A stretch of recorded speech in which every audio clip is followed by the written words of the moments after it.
प्रमाण प्रमाण जो भी चाहिए निर्वाचन आयोग को, वो समय सीमा इतनी रखें ताकि पर्याप्त समय में लोग अपना साबित कर पाएँ कि वो उस वोटर लिस्ट में हैं। जैसा बिहार में सूचना मिली है, लाखों लोगों के नाम काटे गए हैं। एक एक मकान में 150, 200, 250 लोगों के नाम जोड़े गए हैं। जो लोग जिंदा हैं उनको मृत दिखाया गया है और मरे हुए लोगों के नाम जोड़े गए। तो ये सारी जो बातें हैं इस दिशा की तरफ संकेत करती हैं कि एसआईआर के बहाने कोई पॉलिटिकल एजेंडा निर्वाचन आयोग अपना सिद्ध साधे ना। और इसलिए हम चाहते हैं कि राजस्थान में भी अगर हो रहा है, हम लोग बहुत जल्द कल इस पर चर्चा भी करेंगे, कैसे हम संगठन के माध्यम से वोटर लिस्ट की जांच कर सकें और बिना वजह लोगों के नाम काटने का जो काम कर रहे हैं। क्योंकि आप देखिए, बंगाल हो, तमिलनाडु हो, हर राज्य में एसआईआर की प्रणाली, प्रक्रिया और करने की मंशा पर लोग सवाल उठा रहे हैं। निर्वाचन आयोग इस देश का एक ऐसी संस्था है जहां पर लोगों की आस्था टिकी हुई है, और अगर चुनावों में वोटर लिस्ट शेयर नहीं की जाएगी, सीसीटीवी कैमरा की जो फुटेज है पोलिंग दिन की, वो बेवजह 45 दिन में नष्ट करा जाएगा, तो ये सब बड़ा चिंता का विषय है। लेकिन कांग्रेस पार्टी के तमाम कार्यकर्ता मुस्तैदी से हर गली, गांव, मोहल्ले में जाकर वोटर लिस्ट को चेक करेंगे और जो 18 साल से ऊपर है उसकी वोट जुड़वाएंगे, और अगर के गलत वोट इसको करवाने का काम करेंगे। 2002 की जो है वो मांगी जा रही है भाग संख्या, ऐसे में आम पब्लिक जो है परेशान हो रही है। देखिए, थोड़ा दिक्कत लोगों को हो रही है, लेकिन सुप्रीम कोर्ट ने इसमें कुछ दिशा निर्देश दिए हैं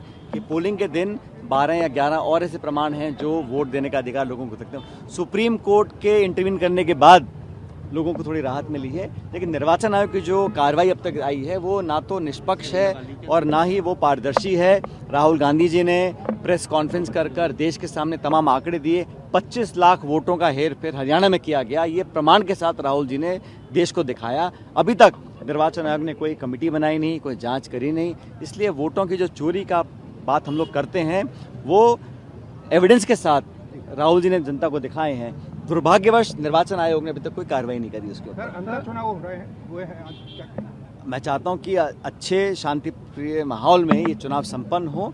और ये चुनाव क्यों हो रहे हैं हम अच्छी तरह जानते हैं। भाजपा के विधायक को न्यायालय ने अयोग्य घोषित किया, इसी वजह से चुनाव वहाँ पर हो रहा है। लेकिन हमारा कैंपेन, हमारे पूरे प्रयास पूरी पार्टी के बहुत अच्छे रहे। मैं खुद अंता में गया हूँ, हमने प्रचार भी किया है और मुझे पूरा विश्वास है कि हमारी पार्टी को वहाँ विजय मिलेगी। सर, राजस्थान में 1 स्टेट 1 इलेक्शन होने जा रहे हैं, क्या कहना? इस पर अभी कोई चर्चाएं हो रही हैं, लेकिन अभी तक इस पर कोई आधिकारिक कोई लोगों ने टिप्पणी नहीं करी है। लेकिन सरकार जो भी करती है, मुझे लगता है कि जनता और पॉलिटिकल पार्टी को कॉन्फिडेंस में लेके करना चाहिए। बिहार में चुनाव हुआ है, मंत्रिमंडल का राजस्थान में विस्तार नहीं हो पा रहा है। यहाँ तो पता ही नहीं चल रहा ना हो क्या रहा है। यहाँ कौन तो सरकार चला रहा है। अभी चीफ सेक्रेटरी को बदला गया है, पहली बार बहुत दिनों बाद देखा है हमने ऐसा हुआ है। तो यहाँ जो अंतर्द्वंद है अफसरशाही का, पॉलिटिकल लोगों का, पार्टी के अंदर जो खिंचाव है, इतने सारे सत्ता के केंद्र बने हुए हैं, तो 2 साल में जनता को पूरी तरह निराश इस सरकार ने किया है। ग्रामीण क्षेत्रों में सारे निर्माण और विकास के काम ठप पड़े हैं और ये सरकार सिर्फ अपना विज्ञापन और भाषण और भ्रम फैलाने में लगी हुई है। धरातल पर काम बिल्कुल नहीं हो रहे हैं। इसलिए यहाँ 2 साल में बहुत जल्दी सरकार ने अपना विश्वास खो दिया है। सर, बिहार इलेक्शन को लेकर क्या करें? बिहार में आज दूसरे चरण का मतदान हो रहा है।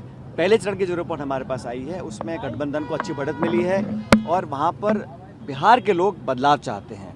और आप समझ सकते हैं, भाजपा और जेडीयू पहले साथ आए, फिर अलग हो गए, फिर साथ आए। अब आगे क्या होगा मुझे मालूम नहीं, लेकिन गठबंधन, हमने लोकसभा चुनाव साथ लड़ा है और आरजेडी, कांग्रेस और माले और वीआईपी पार्टी हम सब मिलकर चुनाव लड़ रहे हैं। और आज के पोलिंग के बाद जब परिणाम आएंगे 14 को, मुझे पूरा विश्वास है कि जो बदलाव जनता चाहती है वो होगा और हमारी महागठबंधन की स्पष्ट बहुमत की सरकार बनेगी।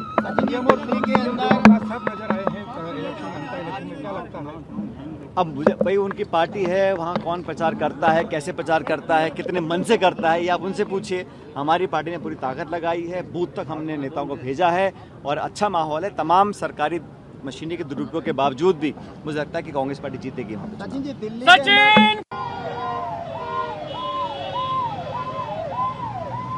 तापरे आपण देखते भोट गड़बड़ी होची, महागठबंधन तापरे मते जितिबे गोटे परिवर्तन रा हवा बहिलानी बोली कहउतले।